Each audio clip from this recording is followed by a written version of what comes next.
مردود ان لوگوں کے میں کچھ چیک کر رہا تھا تو انہوں نے ایک جگہ پہ یہ بھی دعویٰ کیا کہ مرزا غلام احمد قادیانی کی مرزا غلام احمد قادیانی جو تھا اس کا یہ دعویٰ بھی تھا کہ میری فلاں کتاب جو ہے وہ الگ کتاب ہے، فلاں کتاب کے اندر ساری اللہ کی طرف سے نازل شدہ وحی ہیں، تو فلاں جو ہے وہی صراط مستقیم جو ہے وہ ہے اور میرے لیے وہ رکھی گئی۔ بلکہ میں تو کہتا ہوں بھائی صراط مستقیم تو میرے نبی کریم صلی اللہ علیہ وسلم کی ذات ہے۔ اللہ اکبر۔ کسی نے پوچھا کہ اہدنا الصراط المستقیم، اس صراط مستقیم سے اللہ ہمیں سیدھی راہ دکھا، یہ سیدھی راہ ہے کیا؟ تو حضرت ابو عالیہ سے روایت ہے کہ فرمایا اس صراط مستقیم سے مراد تو رسول اللہ صلی اللہ علیہ وسلم ہے۔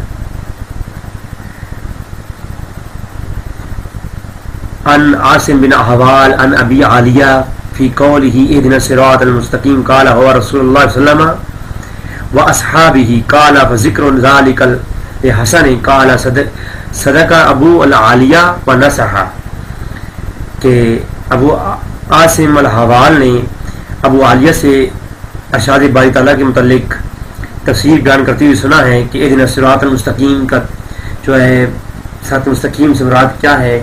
فرمایا اس سے مراد رسول اکرم صلی اللہ علیہ وسلم ہے، اللہ کے رسول ہیں اور اللہ کے رسول ہی صراط مستقیم ہے۔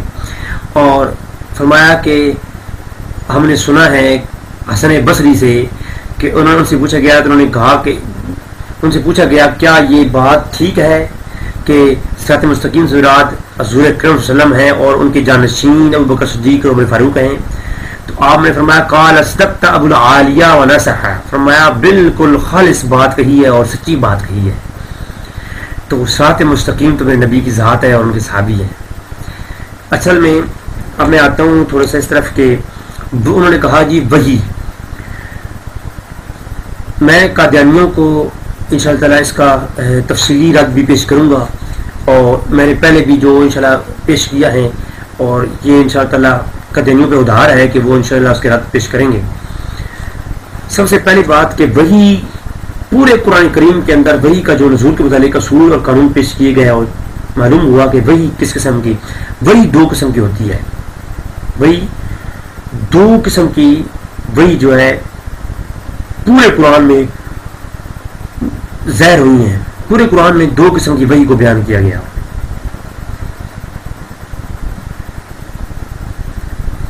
جن پر ہم نے ایمان لانا ہے، دو قسم کی وحی۔ سب سے پہلے میں آپ سے پیش کرتا ہوں کہ پہلے ہی پارے کے پہلے ہی سورہ بقرہ کی پہلی آیت کریمہ کے اندر فرمایا گیا کہ والذین یؤمنون بما انزل الیک وما انزل من قبلک۔ آپ غور کریں پورے قرآن کریم میں جہاں وحی کے بارے میں ایمان لانے کا حکم ہوا، وہاں ہم نے بھائی ایمان اس چیز پہ لانا ہے جس پہ قرآن کریم نے حکم دیا ہے۔ میں پورے قادیانیت کو اس بات کا چیلنج کرتا ہوں کہ وہ پورے قرآن کریم کے اندر مجھے کوئی ایک پہلو ایسا دکھا دیں جس میں حضور کے بعد کسی چیز کی نازل ہونے کا ذکر ہو اور اس پہ ایمان لانے کا ذکر ہو۔ کوئی چیز چاہے وہ حقیقی ہو چاہے مجازی ہو، کوئی ایک چیز بھی آپ مجھے دکھا دیں، میں جو ہے تسلیم کر لوں گا کہ ایسی کوئی چیز بھی ہے جو حضور کی شریعت کے بعد، حضور کی پر وحی کا نزول کے بعد بھی کوئی ایسا ہے جو کہ نازل ہوگا اور ہم نے اس پہ ایمان لانا ہے۔ بھائی حکم ہے والذین یؤمنون، اے لوگوں ایمان لاؤ کس چیز پر؟ بما انزل، جو نازل ہوا، الیک آپ پر، وما انزل من قبلک، اور جو آپ سے پہلے۔ یہاں صرف دو وحی کا ذکر ہے، ایک وہ وحی جو حضور پر نازل ہوئی ہم نے ایمان لانا ہے، اور جو حضور سے پہلے نازل ہوئی ہم نے اس پہ ایمان لانا ہے۔ صرف دو وحیوں کا ذکر۔ اچھا یہ بات قابل غور، اور پھر وحی کے اصول ہیں۔ وحی کا ایک اصول موجود ہے کہ ایک نبی پر حق پر وہی نازل ہوئی اس کا کوئی انکار کرے تو وہ کافر ہو جاتا ہے.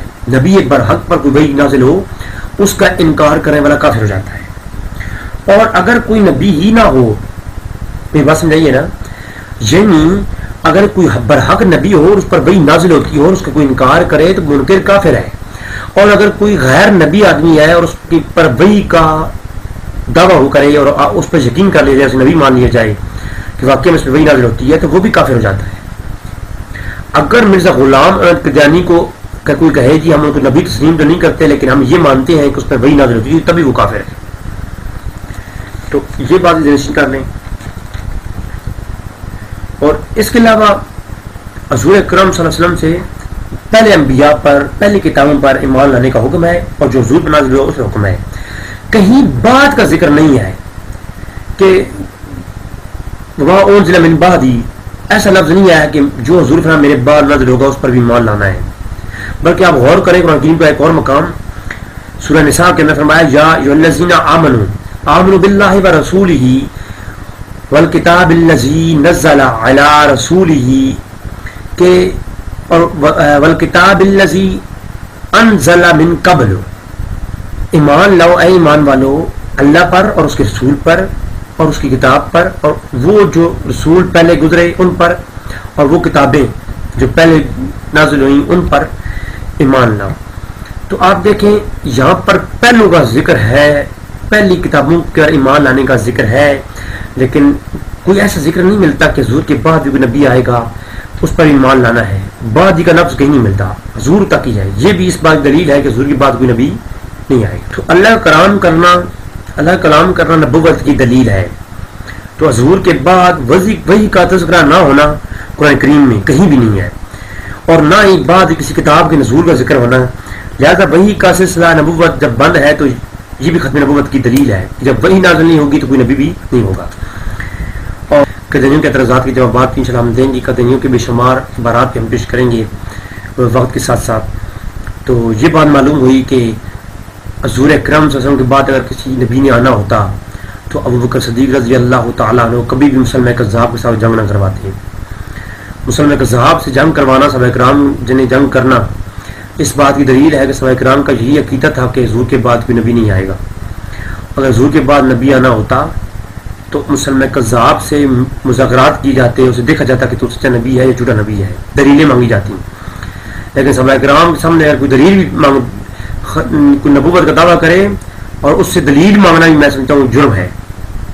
کوئی نبی ہو تو اس سے کوئی جا کے مانگے دلیل، تو سچا نبی ہے جھوٹا نبی ہے، اسے دلیل دے، تو یہ دلیل طلب کرنا بھی میں سمجھتا ہوں کہ یہ تو بہت بڑا ظلم ہے اور یہ غلط ہے. اور انشاءاللہ تعالیٰ مزید بھی ہم اس موضوع پر کلام جاری رکھیں گے دلائل کی روشنی میں اور قرآن و حدیث کی روشنی میں.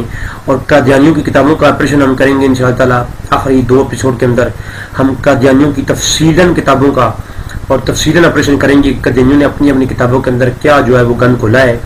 تو مجھے دعاؤں میں یاد رکھیے گا. آپ کا دعاؤں کا طالب محمد اقبال رضوی.